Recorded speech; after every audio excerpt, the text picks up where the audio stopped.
live from the NYX Professional Makeup Sound Studio. Hey, what's going on? I'm Josh Martinez inside of our NYX Professional Makeup Sound Studio with today's guest, Sophia James.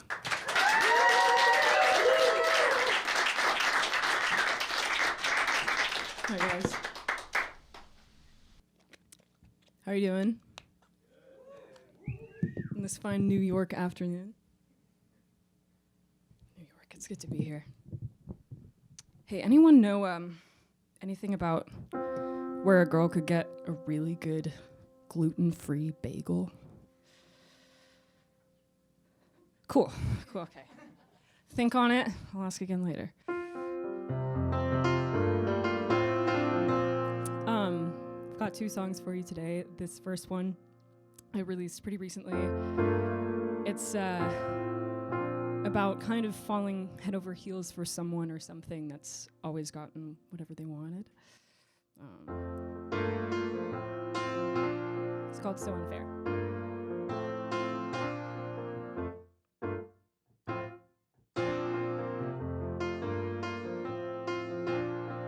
Every time we go outside, I get rain and you get sunshine. Every time it's just the way it is.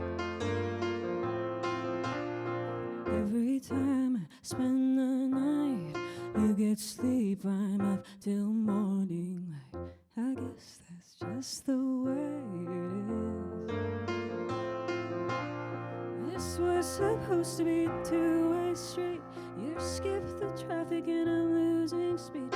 Must be kinda nice to have the driver's seat. Look what you done to me. I'm on the record, but you put me on the B-side. I want forever, but you only want the meantime. I get the feeling that you don't even care. It's so unfair, it's so unfair. You always had a way of getting what you wanted. You want the world at your feet and you know you got it. I fell in love with you and you don't care. It's so unfair, it's so unfair. Oh.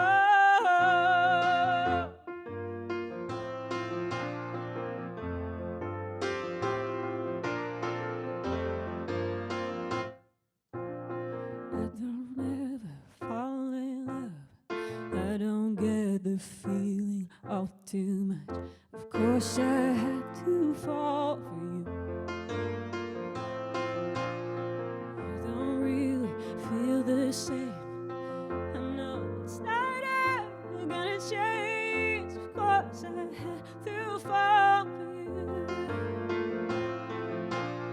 This was supposed to be a 2-way street. You skip the traffic, I'm losing speed. It must be kinda nice to have a driver's seat. Look what you done to me. Now, I'm on the record, but you put me on the B-side. I want forever, you only want the meantime. I got the feeling that you don't even care. It's so unfair, it's so unfair. You always had a way of getting what you wanted. You want the world at your feet and you know you got it. I fell in love with you and you don't care. It's so unfair, it's so unfair.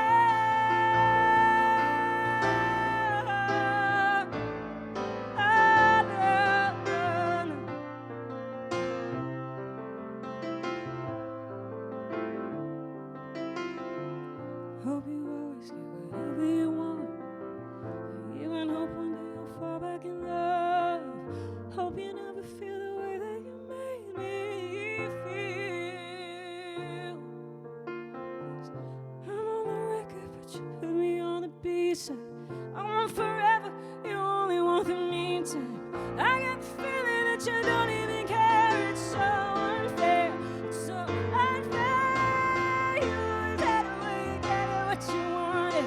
You want the world at your feet and you know you got it. I fell in love with you and you don't care. It's so unfair, it's so unfair. No.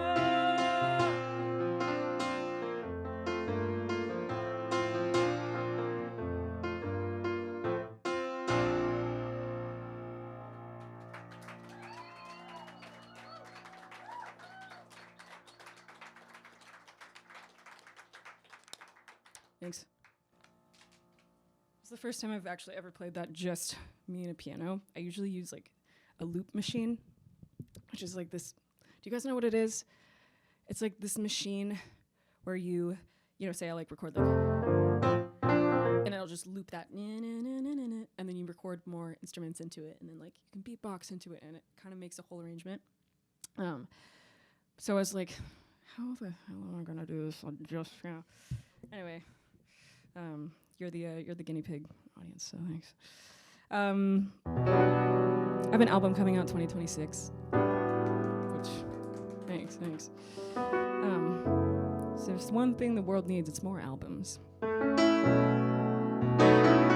I'm really excited about it, and this is one of my favorites off of it. It's a love song. It's called I Always Do.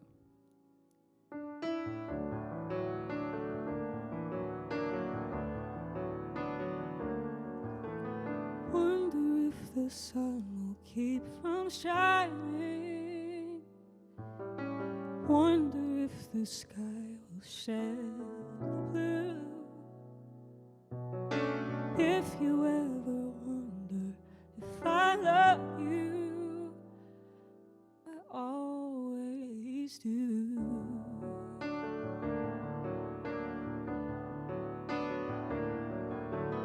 Ask me if the pain will heal tomorrow.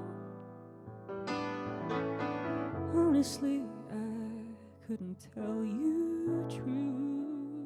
But if you ever ask me if I love you, I always do.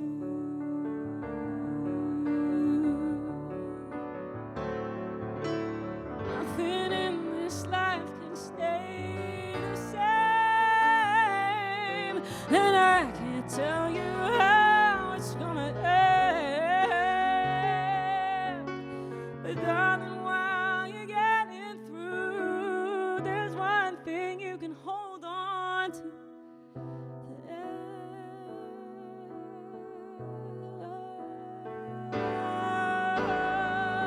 Let me be your life raft in the ocean. Let me be the one to see you through. Let me know you know how much I love you.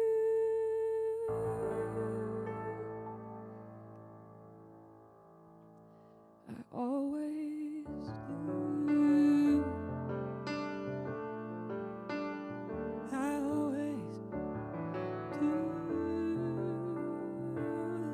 I always do. Always. Always. Always. Always. Always do. Always do. Always. I always.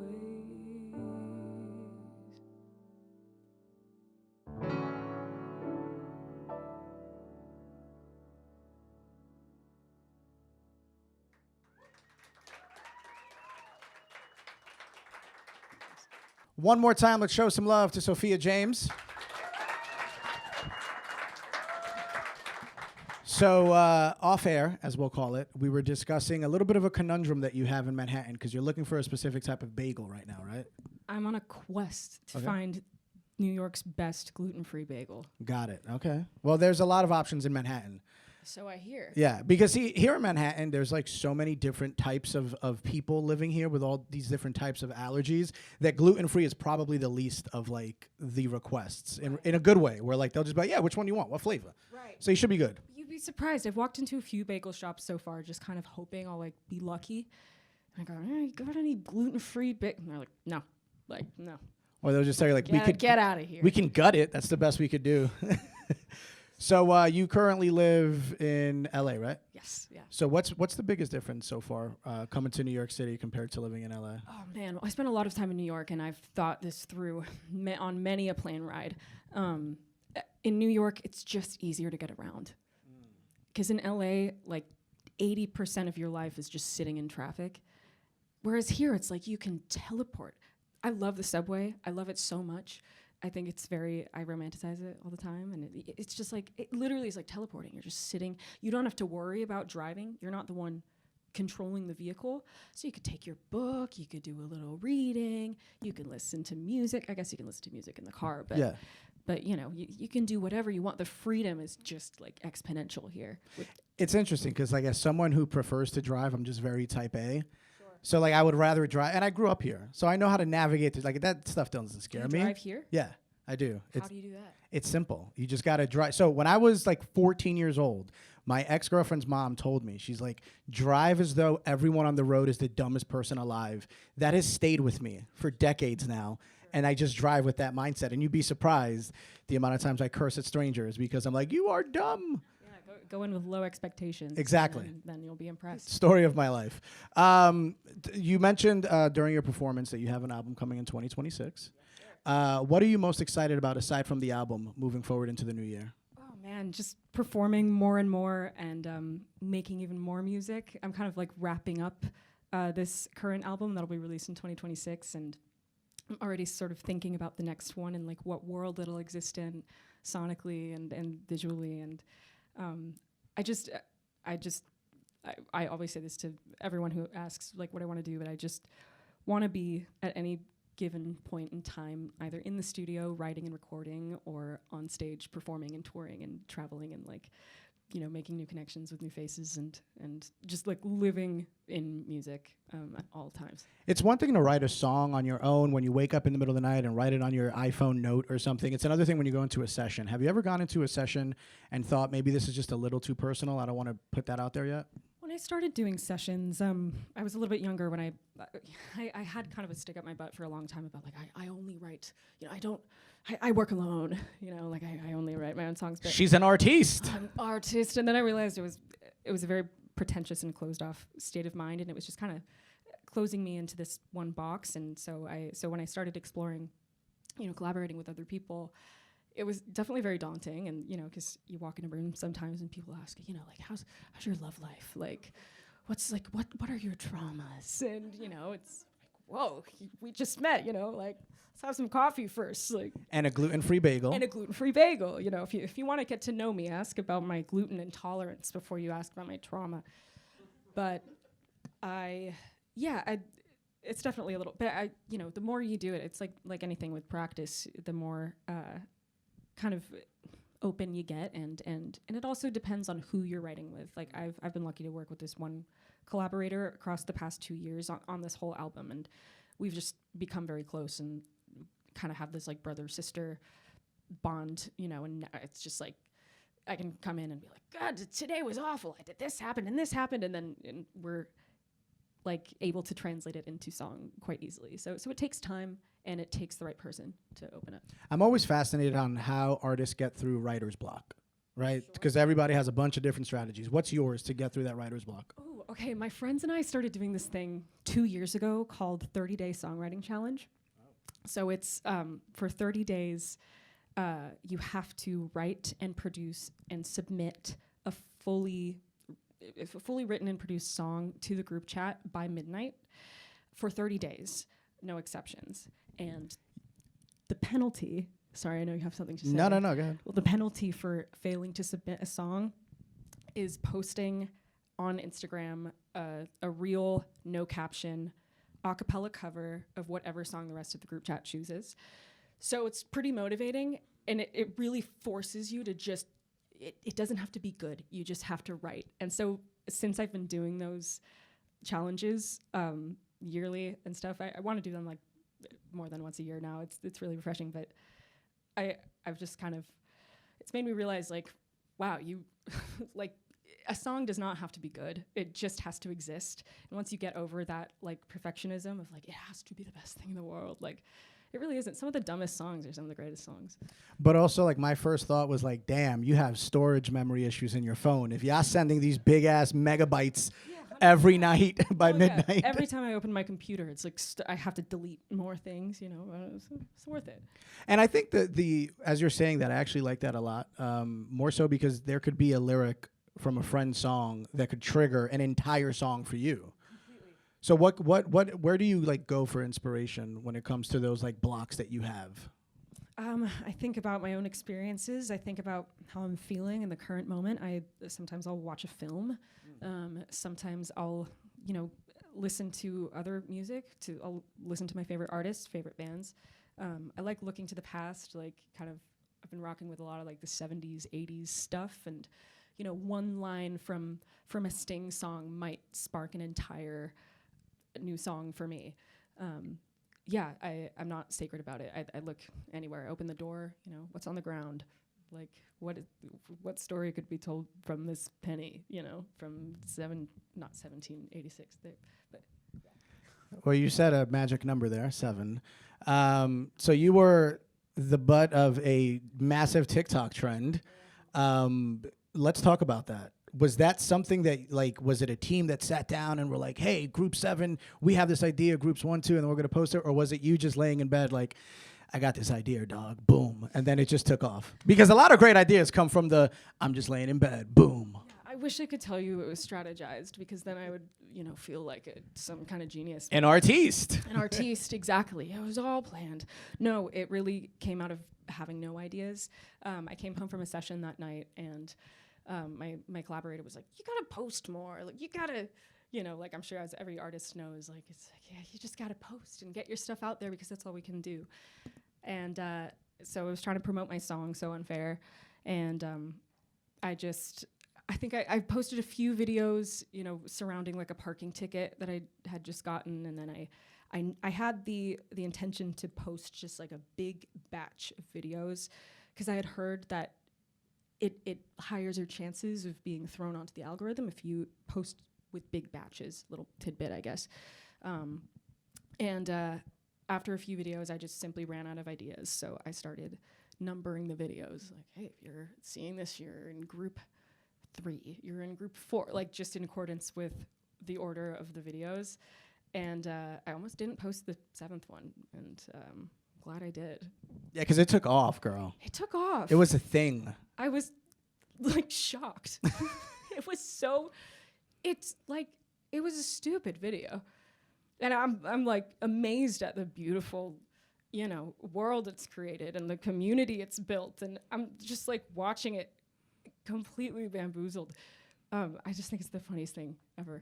From a social media standpoint, has there been anyone to repost a video of yours or slide into your DMs by simply saying like, hey, huge fan of yours, or anything that you're like, wait, is this the real person? Let me check that. The craziest one was Malala.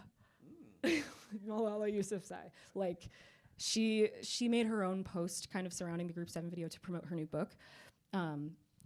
Getting on your trend, dog. Well, that was your trend. Yeah, but it was a dumb idea. I hope people can benefit from it. Especially as someone as like brilliant and as good-hearted as that. And yeah, like she like followed me on Instagram, and I was like, what? So I've been a little nervous to post anything since, but yeah, that was quite wild. Well, it's interesting because we're always told that consistency is the most important thing when it comes to posting on social media, by the way. Like, you have to post. And I always tell people, I use a 60-day rule where it's like, come up with 60 videos and then start to post them to buy yourself 2 months of content in case you like hit a creative block for a week. You still got 53 other videos to post or whatever, right? Which is kind of in line with the 30-day songwriting thing that you have. So you have the discipline there. I guess so. It's just channeled in the wrong direction. Your management is like, you have to post, damn it. Post. I'm not the only one that's resistant to it, but I think it's interesting, like, to be an artist, it's kind of against our very nature to like be self-promoters in that way. But the fact of the matter is that's just how you got to do it as an independent artist these days. You got to, like, no one else is going to get the word spread for you, so you just got to be your own biggest cheerleader. And I want to be an artist badly enough, to post my own silly content. So you mentioned recently being inspired by like 70s and 80s music. Who else inspires you in regard to artists that are like out with music today? Oh, you like current artists? Yeah. Oh God. Too many tonight. I've been really loving Olivia Dean. Okay. What a singer, what a writer. Oh man, my friend Eli just released an album like 2 days ago. I've been super obsessed with it. His band is called Thummer. Who else? I love Q. This artist Q. He has this song "Hello" that's really groovy, and oh God, so many people. Oh, I love Geese. I've been listening to a lot of Geese. Cameron Winter. I do love McGee Dijon. You know, gosh, who else? I could really run down a list here, but I guess I'll leave it at that for now. What is one song off the upcoming album that you can say is one that you're looking forward to the most for your fans to listen to? It changes every day. Right now, it's this song called Ryan, my first name song ever. La la la. It's sort of a mid-tempo groove, and it's the one I wrote most recently, and like finished up production on most recently. So I think perhaps there's the recency bias there. There's another one called, well, right now it's called Bang. It was kind of a placeholder title. I think it'll probably still be called Bang. That's a little like, just I've been able to kind of explore more with production and explore different like sonic spaces this time around. So those are two that I think like I was really able to throw paint at the wall with. It really depends. I hope everyone has their own favorite and applies their own meaning to each of the songs and across the whole project. So lastly, you were part, like I said before, of a massive TikTok trend. So a lot of people discovered you for the first time because of the trend. Now there are people that are going to discover you because of the music. What do you wish that those people take away from your music? Oh man, I hope they're inspired to make their own stuff, you know, whether it be music or painting or writing a book. I hope they, you know, feel the value of long-term craftsmanship. I've been working on this for a really long time, like a little over 2 years now, and I've loved every second of it. I hope they I don't take away whatever they need in their soul at the moment. It's a little vague, but that's my answer. There you go. 2026 is going to be an important year in your career. Hope so. One more time, Sophia James. To see more videos like this, check out iHeart.com/NYX Cosmetics. And if you're posting on social, use the hashtag iHeartNYX Cosmetics. This is NYX Professional Makeup.